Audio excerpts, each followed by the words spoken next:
Glória a Deus. Mais uma vez, a paz seja convosco. Amém. Acabamos semana passada a bem-aventurança dos misericordiosos. E agora nós vamos entrar num tema mais duro ainda.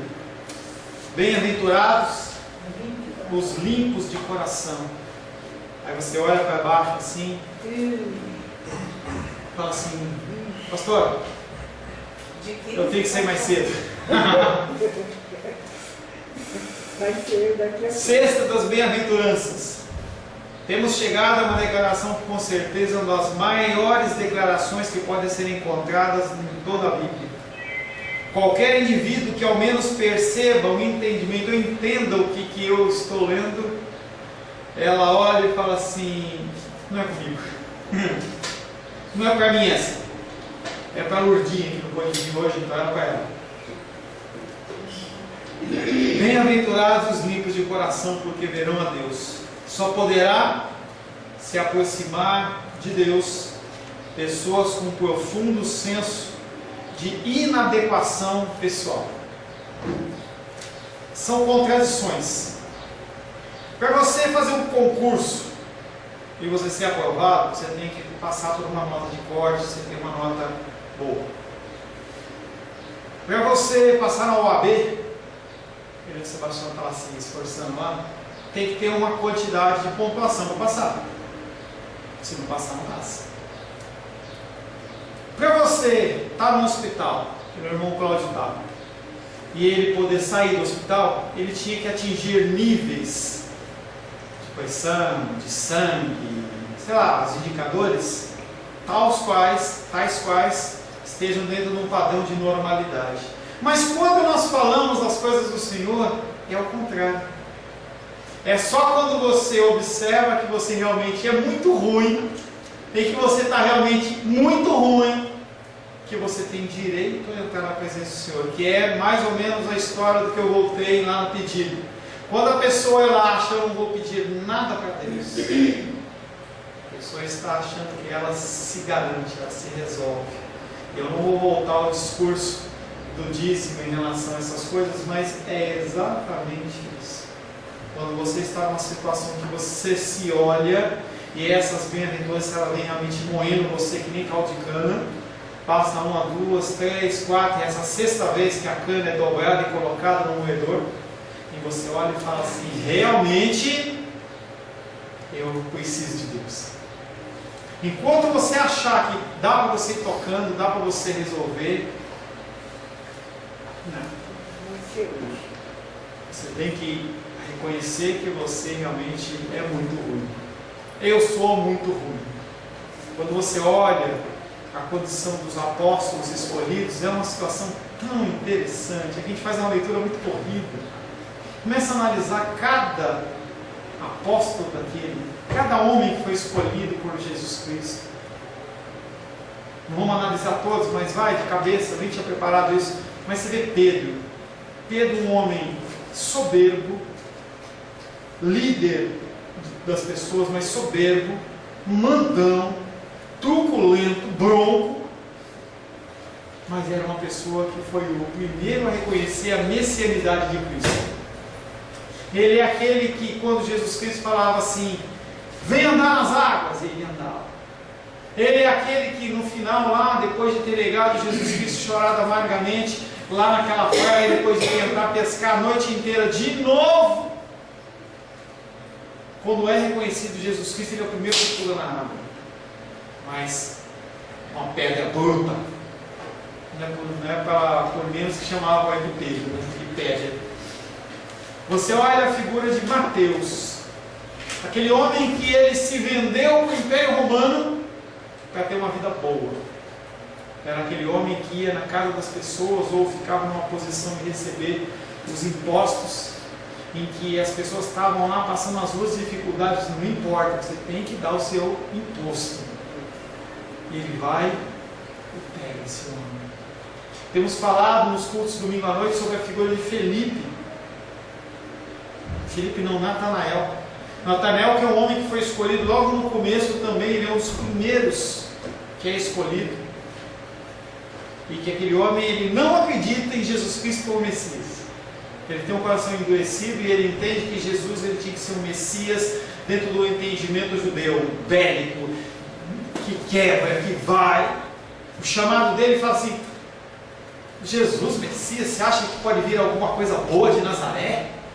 E aí em algumas outras situações, como nós estamos vendo agora na multiplicação dos pães, Jesus olha exatamente para Filipe, confrontando o pecado dele, e fala: Filipe, está essa galera aqui, 5.000 homens, em torno de 20.000 pessoas, já ensinamos para eles, já curamos os enfermos, agora está no fim da tarde, o pessoal está com fome, vamos dar comida desse povo. Filipe olha e fala assim: ô meu rei, se ele fosse baiano, né? Ô meu rei, se eu tivesse 200 denários, não era suficiente para eu comprar pão para todo mundo. Cada um recebeu um pedaço de pão. 200 denários me fazia referência a aproximadamente 8 meses de trabalho de alguém. Eu falo do mesmo jeito. E aí Jesus Cristo está olhando para aquele homem, está apertando ele. E são exatamente essas pessoas que Jesus Cristo ele escolheu para serem pessoas que seriam os propagadores do Evangelho. Ou seja, Jesus Cristo ele não te escolheu errado também. Nós somos parte da escolha de Deus, e essa escolha não é uma escolha equivocada. O que falta é você reconhecer que você é muito ruim, que você não é essa pessoa top, porque você comparar com um ladrão, comparar com um estuprador, comparar com uma pessoa do mundo ou com outra pessoa é muito fácil, entendeu? O Lucival está lá no meio dos políticos lá, e aí Vossa Excelência, mas se o Lucival for querer comparar o grau de cristianismo e de santidade dele com os políticos que ele encontra e chama de Vossa Excelência, Vossa Santidade, sei lá, porque muitos se acham santidade, né? Hein? Eu não errei a terminologia, eu falei de propósito, tá? Ele ia falar assim: já posso até parar de fazer discipulado, porque se eu me comparar com o excelente aqui, eu estou bem pra caramba. A gente não pode se comparar com o ser humano. Qualquer indivíduo que ao menos perceba parte do significado dessas palavras vai declarar: não é para mim isso. Mais uma vez afirmo que o texto das bem-aventuranças deve ser estudado em relação às demais. Falo todas as vezes e volto a dizer: você não pode extrair essa bem-aventurança de limpeza de coração sem ter passado pelo escrutínio, uma palavra bíblica, a moenda, ou o microscópio, entendeu, de Deus. E você tem que passar por outras, não tem como você ser uma e não ser outra. Quer que eu solete o escrutínio? Quer que eu fale em grego, em hebraico, em aramaico? Não. Mas por que colocado nesse lugar? Porque quando a gente coloca bem-aventurados os limpos de coração, porque verão a Deus. E aí, se você colocar na negativa, se você não for limpo de coração, você não vai ver. Quando você chegar no dia do juízo, não adianta você bater na madeirinha e dizer está amarrado. Dia do juízo, quando o Senhor estiver cara a cara conversando com você, você olha do lado e se você vê a válvula hídrica do lado, você já começa a tremer, porque não tem saída. Ele vai apertar e você vai cair no esgoto. Torça para não ver a válvula hídrica quando você estiver perante o Senhor. Por que hídrica? Porque a gente tem entendimento que a hídrica é a melhor. Então o julgamento do Senhor é excelente. Mas vamos lá, não importa. Por que essa declaração foi posta nessa posição? Primeiro, porque Deus quis. Segundo, poderíamos pensar que ela bem poderia ter sido colocada no princípio da sequência, porque afinal de contas o mais importante, o nosso foco principal é ver Deus. Em algum momento da sua história, você quer ver a Deus. Sem fé é impossível agradar a Deus. Ninguém pode ver a Deus. Ninguém viu a Deus. E somente aqueles que são justificados pelo sangue do Cordeiro naquele dia verão a Deus. Como vai ser isso? Não tenho a mínima ideia. Não tem uma mínima ideia e a Bíblia não fala. Não adianta começar a inventar história, entendeu? Que Deus ele vai te pegar no colo. Não fala disso. Fala que a gente vai ter acesso a Jesus. Se a gente vai contemplar, como Isaías via, né? Uma luz, se a gente vai ver a figura, não sei, não fala. Não se preocupa nisso. Se preocupa em chegar lá. Essa é a preocupação. Não se preocupa em como que você vai comer o bolo, e sim em fazer o bolo. Nós temos a nossa participação. Deus, ele é o nosso alvo final. Mas por que essa bem-aventurança está justamente aqui?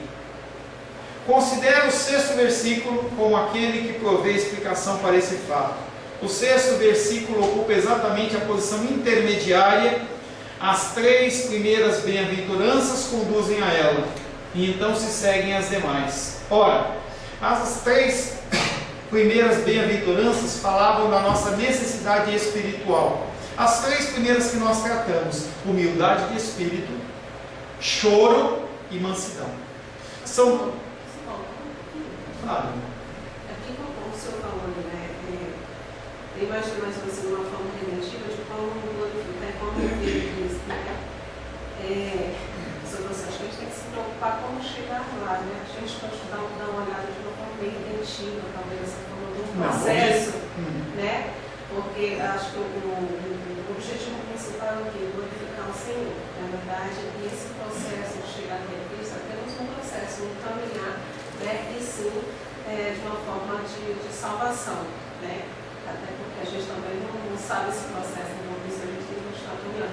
Era só para colocar dessa forma. O que a Diane está falando, se você não entendeu o que ela falou, ela está falando que a gente tem que tomar cuidado com essa expressão que eu usei, do fazer o bolo, como se nós tivéssemos participação na nossa salvação, o que não é. O que acontece, o que ela está falando, que eu estou repetindo para vocês, é que eu já falei tantas vezes sobre isso com vocês, mas pertinente, tá? É que nós temos que viver para glorificar o Senhor, e não no sentido de buscar granjear elementos para um futuro de um julgamento. Tem aquele filme lá em que mostra a balança das coisas boas e as coisas ruins. Se eu fiz coisas boas, então eu sou aprovado, coisas ruins. Não é esse o objetivo. E é o que nós temos falado ao longo das nossas aulas. Nós fazemos as coisas boas, ou conforme a palavra, porque nós somos salvos e não para sermos salvos. Obrigado. Então, essas 3 primeiras bem-aventuranças que nós vimos, humildade, choro e mansidão, são bem-aventuranças que falam da nossa consciência, do nosso entendimento, de você começar a olhar para si, você começar a medir como ouro, ver quantos quilates está esse ouro seu. Qual que é o grau de pureza que está esse coração, que é onde nós vamos chegar, que é os limpos de coração. Porque através desse processo de purificação, da humildade, do choro e da mansidão, que você vai começar a identificar na sua vida as coisas que estão erradas, que estão fora do local e que você tem que colocar na posição certa. São os alinhamentos que nós temos que fazer através das suas meditações, através do confronto da palavra com o caminhar e a nossa vida. É assim que nós vamos exercendo a limpeza do nosso coração, sempre entendendo que há dependência total e completa. Pastor, hoje eu vou tirar o dia para ser humilde, ou vou tirar o dia para fazer uma meditação na minha vida, para eu definir o que é humildade, se eu estou humilde. Esquece, isso não existe. É algo que nós falamos com a Luísa hoje pela manhã. Minha tia entrou no carro e falou assim: feinha, por que você está com essa carinha? Ela estava de bico. Porque na hora de sair ela falou assim: cadê o meu livro de escola dominical?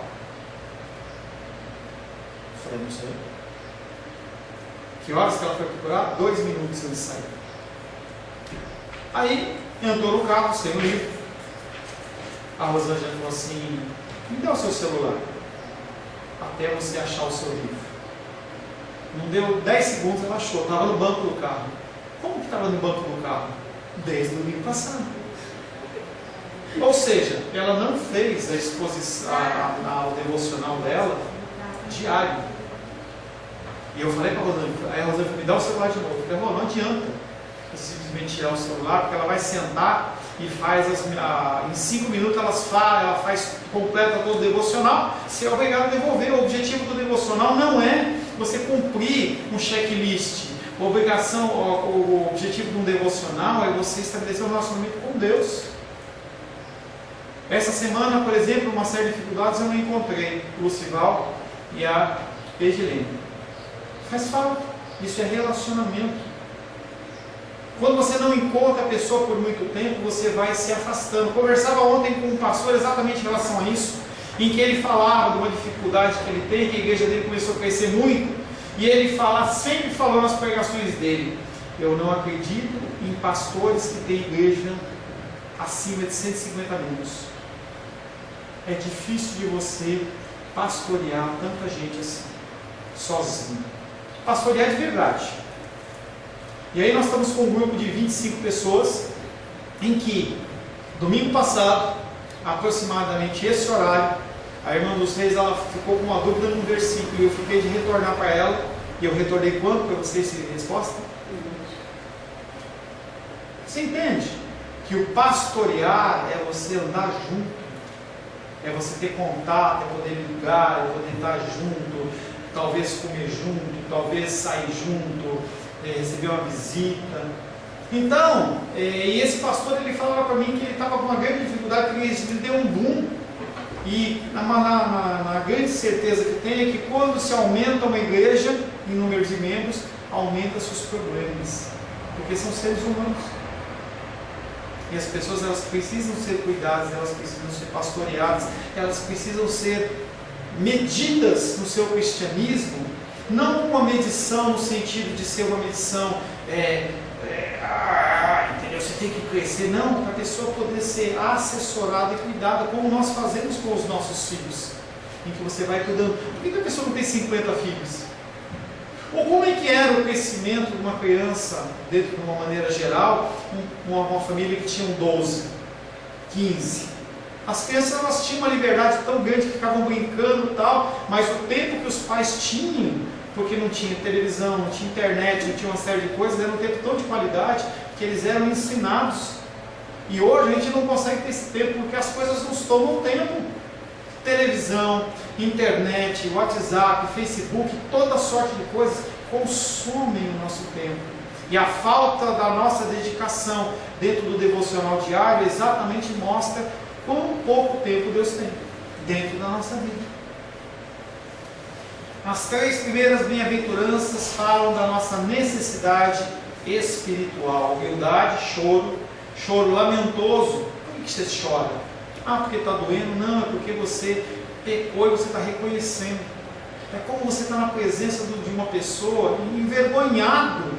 A pessoa é tão boa com você e você é tão ruim com ela. Você está com vergonha. Se tiver mudança de coração e arrependimento, sim. Mansidão e resultado de uma real compreensão da natureza do próprio eu e o seu grande egocentrismo. Você olha para os outros e você se vê como tão ruim, você fala assim: essa pessoa, ela pode fazer o que quiser, que eu ainda mereço mais. Lembra de Davi? Matou Urias, adulterou, ele olha para Deus e fala: Deus, o que o Senhor tiver de pena para mim é pouco. Esse é o pensamento do manso. Quando você tem esse tipo de pensamento, a gente já falou exaustivamente sobre isso, você não se indigna porque o cara sentou no teu lugar, ou porque alguém usou o seu prato, ou porque alguém pegou a sua Bíblia, ou porque alguém... Você não se indigna hoje por isso, porque você não é merecedor de honra e glória. Cristão não tem honra e não tem glória. A pessoa manchou a minha honra. Que honra? Nós não temos honra nenhuma. Essas 3 primeiras bem-aventuranças enfatizam a vital importância da profunda consciência da nossa necessidade. Consciência essa que só pode ser alcançada através do próprio Deus. É Ele que te convence. É Ele que traz essa consciência de como você está fora do eixo. Quando a gente vai fazer um exame de sangue, o exame ele mostra: olha, você está com um problema tal, você está com uma falta de hormônio, você está com essa falta de ferro, você está com falta disso, daquilo. Quem faz isso conosco na área espiritual é a palavra de Deus. E se nós não lemos? E se nós não meditamos, nós continuamos na mesma situação. Essas 3 primeiras bem-aventuranças enfatizam a vital importância da profunda consciência da nossa necessidade. Mas em seguida aparece a grande declaração sobre a satisfação dessa necessidade, a provisão divina para a mesma. Bem-aventurados os que têm fome e sede de justiça, porque serão fartos. E aí você olha para si e vê que você não é humilde. Você olha para si e você vê que você não consegue chorar pelo pecado que é abundante na sua vida. Você olha para si e não vê mansidão nenhuma. Pelo contrário, você quer seus direitos. E aí você olha para Deus e fala: Deus, me ajuda. E essa bem-aventurança aparece. Bem-aventurados aqueles que têm fome e sede de justiça. Não é a sua causa na justiça, é a justiça divina em você. Como as pessoas não entendem isso? E aí Deus, Ele fala: se você realmente está olhando para o seu ser e vendo toda essa coisa suja, e você clamar, oração, você for para Deus e falar assim: Deus, eu preciso da sua ajuda. Ele fala que você vai ser farto. Você vai conseguir ser humilde nele, você vai conseguir chorar nos seus pecados nele, e você vai conseguir ser manso perante as situações nele. Que lindo! Você sobe a montanha, chega lá na montanha e o Senhor fala assim: parabéns, toma sua água. Você está morrendo de sede, toma sua água, você vai ser farto. Pastor, mas nós estamos falando de limpeza de coração. Estamos chegando lá.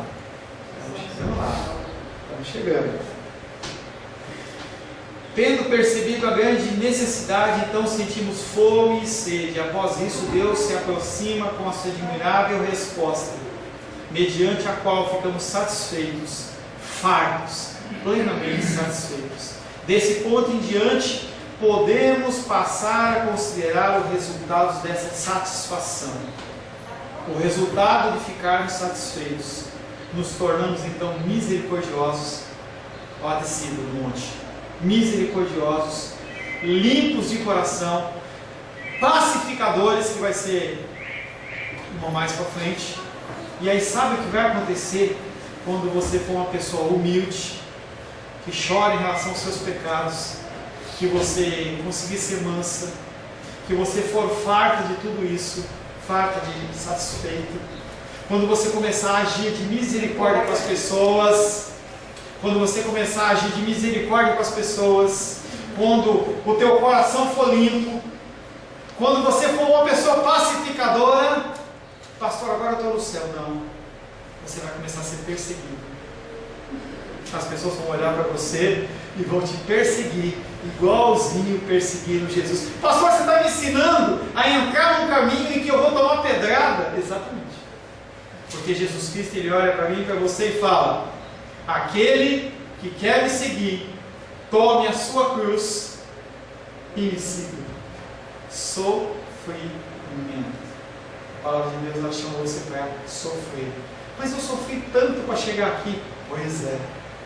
Você sofreu olhando para si mesmo e corrigindo o seu ser. Agora você vai sofrer porque as pessoas vão começar a olhar para você como engano.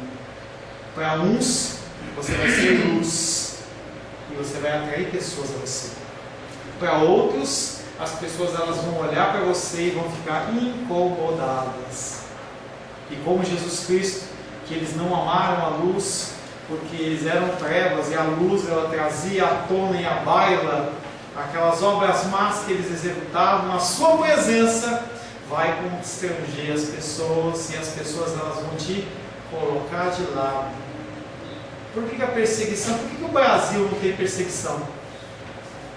Essa perseguição, de vez em quando eu falo para você, nós não temos perseguição no Brasil. Você pode ser cristão, amanhã você pode ir no templo de Umbanda, depois você pode ir lá no templo budista, depois você pode ir lá na... Como é que é lá, aquela cidade aqui perto lá? Tem uns místicos lá. Vale do Amanhecer. E aí no domingo você volta aqui, você volta para a igreja. Isso é uma liberdade religiosa. Não tem perseguição. Se você for... E a gente nas quartas-feiras, eu a cada 15 dias eu trago temas da igreja perseguida que a gente está orando. Gente, quanta gente a gente ora para pessoas, a mulher, o homem se converteu, a criança se converteu, o pai expulsa de casa. A mulher vai para a rua com o bebê. O coração da pessoa está tão endurecido que ela coloca para fora. Imagina você hoje colocar um filho seu para fora. Imagina, Glenda, você muçulmana, o Arthur, com 5 anos ele chega em casa e fala: mamãe, conheci Jesus. Ah, é? Pega suas coisas e vai embora agora. É isso que acontece. Nós não temos perseguição. Porque essas pessoas que estão nesses países, eles já aprenderam que morrer para si mesmo é a melhor coisa. Eles entenderam a mansidão, eles entenderam a misericórdia, eles entenderam essas coisas. Coisas que por nós não termos perseguição, nós não entendemos. É muito fácil você ser cristão. Vai colocar um adesivo, coloca um adesivo no teu carro, propriedade de Jesus. No Brasil é muito legal. Faz isso lá na Arábia Saudita. Deixa o carro estacionado, depois você volta, aí você vai encontrar. Nós não temos dificuldade, mas nós caminhamos para uma perseguição. O nosso Brasil ele vai ser pautado em perseguição ainda. Não acho que porque a Dilma saiu e o PT está meio em banho-maria que... Não, gente, os muçulmanos eles estão entrando forte aqui no Brasil. Começou o Ramadã, lá nos Estados Unidos, nos países muçulmanos. Estava vendo uma reportagem ontem que ano passado morreram pisoteados, porque eles ficam em volta daquele, acho que é o túmulo lá, não sei dizer isso. Eles ficam em volta de um negócio lá, e eles ficam andando, eles têm que ficar dando volta naquilo ali. E aí as pessoas elas estão em jejum, e algumas pessoas caem no chão. 2.500 pessoas morreram ano passado nessa caminhada. As pessoas, o cara cai, o cara não quer saber, ele passa por cima e mata o cara na pisada. Essas pessoas estão chegando no Brasil. Pessoas que colocam coletes de bomba e se matam. A perseguição não está chegando no Brasil. Por isso que Deus está ensinando para você sobre Sermão do Monte. Isso é triste porque muitas igrejas não são preparadas, não entendem.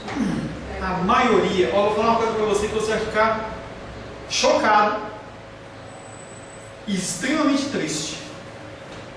Foi feito no ano passado, ou em 2015, uma pesquisa dentro das igrejas da cidade ou do estado de São Paulo. Como eles fazem essas pesquisas aí de votação e tal? E eles foram pegando e se definiram princípios bíblicos como algo que nós estamos fazendo com as crianças.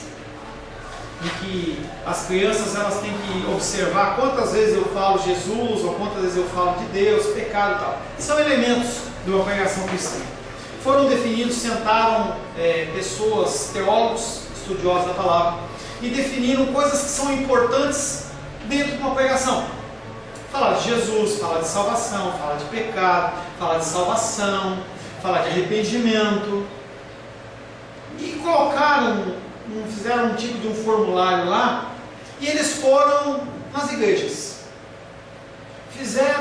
Passaram vários meses indo em igrejas de toda a denominação possível, tanto presbiteriana, batista, Assembleia de Deus, como também essas genéricas. Constatação: 95% das igrejas não pregam a palavra de Deus. 95% das igrejas falam de coisas que são heresias e gnosticismo. Falam de coisas que não estão na Bíblia. Coisas que não são elementos bíblicos. Pessoas que trazem todo tipo e sorte de ensinamentos que não estão na Bíblia. 95%. Ah, pastor, e se for 90%? Gente, se for 50% é muito. Imagina metade da população, porque o estado de São Paulo é uma fotografia de qualquer estado, poderia fazer no Rio de Janeiro, Brasil, qualquer lugar. Quando você imagina que 50%, não vou falar 90% nem 95%, 50% da população cristã está enganada, aprendendo coisas que não são de Deus. e estão satisfeitas. É triste. É triste. O irmão Cláudio estava dando um exemplo aqui. Pastor, precisa dar aqui R$100, que Deus ele vai te dar 100 vezes mais, 1000 vezes mais. A pessoa pegou um recorte do versículo bíblico e trouxe uma mentira. Carne do tijolo. Eu vou dar isso para você e você me dá, ou melhor, você me dá isso e eu te dou, Deus ele te multiplica 1000 vezes mais. Ensinamentos, gente, não é piada o que eu vou falar, é para você chorar. Em que um pastor de uma grande igreja, ele chegou e falou que Jesus Cristo ele era rico. E aí ele foi explicar para a igreja por que Jesus Cristo era rico. Eu não posso falar o nome dele porque está gravado, depois eu falo para você. E esse pastor chegou e falou assim: Jesus Cristo ele era rico, porque naquela época, qual que era o ofício do pai de Jesus? Carpinteiro. E Jesus Cristo, como pai, antes do seu ministério, ele foi carpinteiro. Naquela época não haviam esses maquinários, não tinha madeira pré-fabricada, não havia aquelas máquinas de serra, não tinha isso. A eletricidade ela foi descoberta muito à frente. E aí, Jesus Cristo, como ele era um marceneiro, ele era Deus, sabe o que ele fazia? Você chegava para Jesus e falava assim: eu quero uma mesa. Quantos lugares? Tanto. Quantas cadeiras? Tanto. Ele fazia assim, ó. Aí a mesa, puf! Então a marcenaria de Jesus era uma marcenaria que era muito próspera, porque enquanto as pessoas demoravam para fazer uma mesa, 6 meses, Jesus Cristo ele fazia um estalar de dedos. E por que Jesus Cristo fala tanto de Cafarnaum? Porque ele tinha uma casa na praia em Cafarnaum. Gente, as pessoas estão ouvindo esse tipo de pregação dentro das igrejas e elas estão achando mó legal. Tem um pastor aí que é um pastor que é assim, é um pastor cheio de graça. E eu faço algumas piadas aqui, mas em culto eu não faço. Quando você está falando de ensino, você não pode fazer piada. A pessoa ela tem que ser constrangida, com essa cara que você está aí. Cara de constrangimento, para pelo menos você parar para pensar no que está acontecendo. E não te fazer dar risada. As pessoas não estão ouvindo a palavra de Deus estando dentro das igrejas. E estão satisfeitas. E Timóteo, o apóstolo Paulo falava lá em Timóteo, algo que já é verdadeiro há muito tempo. E haverá tempo em que as pessoas vão se reunir para ouvir mestres segundo o seu próprio entendimento e segundo o próprio coração. E quando alguém falar essa doutrina, coceira de ouvido, eu tenho que sair daqui, eu não quero ouvir. As pessoas não querem ouvir sobre pecado. As pessoas não querem ouvir que elas estão erradas, que elas vão caminhar no sofrimento. Pega uma folhinha como essa aqui e leva para um culto. Vai ver quantas vezes a pessoa fala de Jesus, ou fala de pecado, de céu, de arrependimento. Não fala. Porque uma técnica de marketing de você agradar o consumidor é: o consumidor sempre tem razão. E por que eu vou falar que você está errado? Se eu falo que você está errado, você vai embora.